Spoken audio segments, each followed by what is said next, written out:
Hello, this is Juan Tovar from volleyball.com. This is mastering the serve. This is when I try. This is how I try to help everybody who wants to master a serve, any type of serve.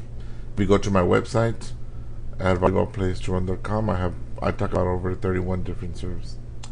The first thing I want to explain is, and I'm gonna try to go real quick, and I'm gonna try to use a very simple language like I do in all my videos, so even my youngest viewers can actually understand it. Let's start with the ball. In order to do this drill effectively, we need to actually know whether we have a good volleyball or not. If it has proper air, the way you do this is you actually lift the ball with both hands on top of your head, but not directly on top of it, but in front of it. Then you're going to let the ball drop to the floor. If the ball comes up to your waist or even your belly button, that is the perfect ball. It has the perfect air. If it goes higher up to your chest, then it has too much air. If it goes below your waist, then of course it needs air. Once we have determined that the ball has the right air, this is the wall that represents the inside of the gym, the blue line, and then we're gonna mark the net height. I don't want to mark it at 7 3/4. I want to mark it at 8 feet, and then we're also gonna mark 10 feet from there, and I'll explain that later. And we're also going to mark it 30 feet.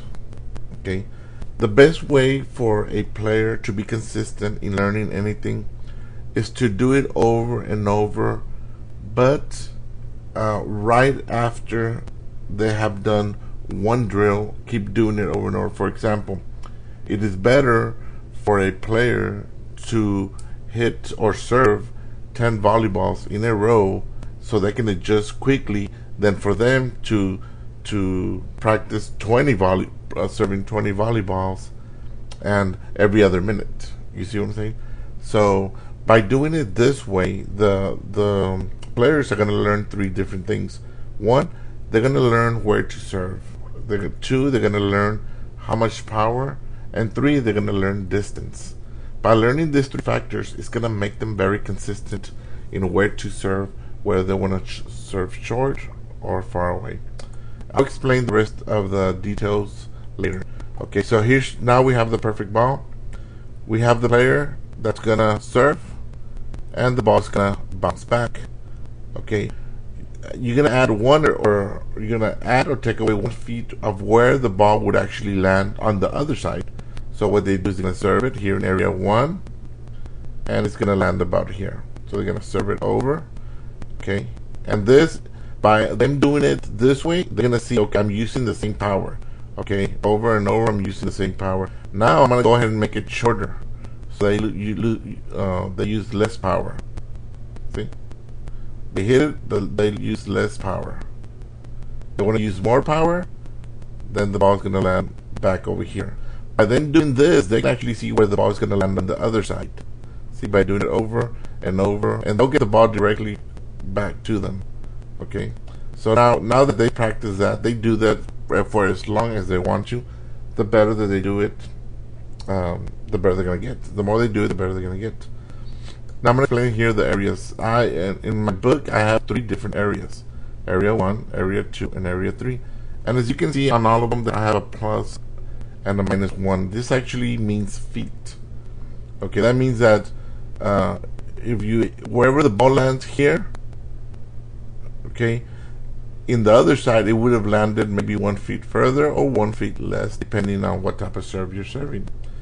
Now in this area, the reason I have this is because I call them areas, because this way, if they're gonna serve here, what they're gonna notice is that the ball is gonna fall short. See, so they're gonna go this way and they're gonna see, wow, I'm hitting it the same way as I'm hitting my serve, but for some reason it's still coming up short, and the reason is because of the angle that this is going to. You see, if they would have hit that same hit on area 1, it would have been like this. You see, but because they're going on this angle, it's going to drop a little bit shorter. So guess what's going to happen when they hit it up here? Okay, using that same power, of course. So if they actually practice area 3, hitting it hard, they're gonna see, okay, I need to hit a little bit harder. harder. And then once they get the backyard, this is what I consider the backyard, about 4 feet in from the back line. If they can master this type of serve on an overhand serve, it's going to make it very difficult for the other team to be consistent as far as running any plays or running their offense, because of how hard the ball is actually coming. Okay. Now let me explain this last part. This is, of course, represents the gym. I like to mark it as wall A, wall B, wall C, and wall D. And what I do is I actually place the girls, or whoever my team is, and I place them, of course, not under the basketball rim, but I try to place them all around, like this. Okay, and that's how we practice, just that. And then now, if you have the bleachers that are below 8 feet or around that area, it's okay if the bleachers are 2 feet on top.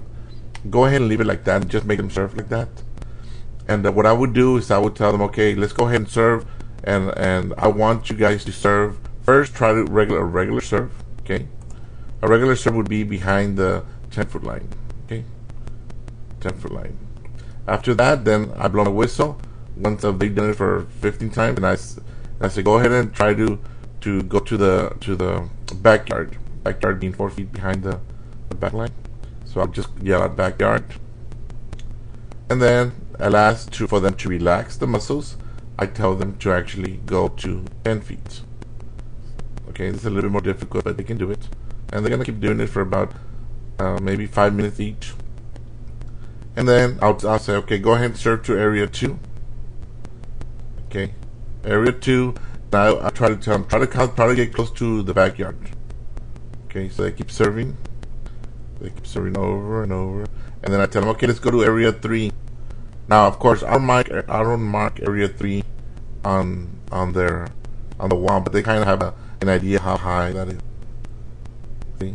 So now, after we do this, then we start practicing in the real court, and by that time, they can manipulate the volleyball, because they've had a way to actually help the muscles memorize how the distance of where they're actually serving, at the same time with the power out. So when we're serving, I tell them, okay, now let's go ahead and try to serve in within the 10 feet. So some of them will actually serve in area 1 to try to get that 10 feet. Others are going to try to go with area 2 and serve in 10 feet, and then others are going to go to area 3 and try to serve in 10 feet. See?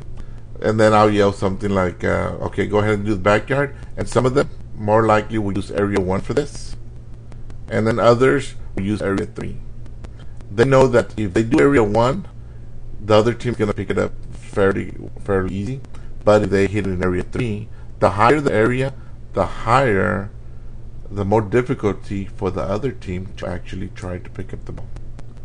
Okay? So that's just a way where you guys can actually master the serve. Okay, so I look forward to seeing you in the next video.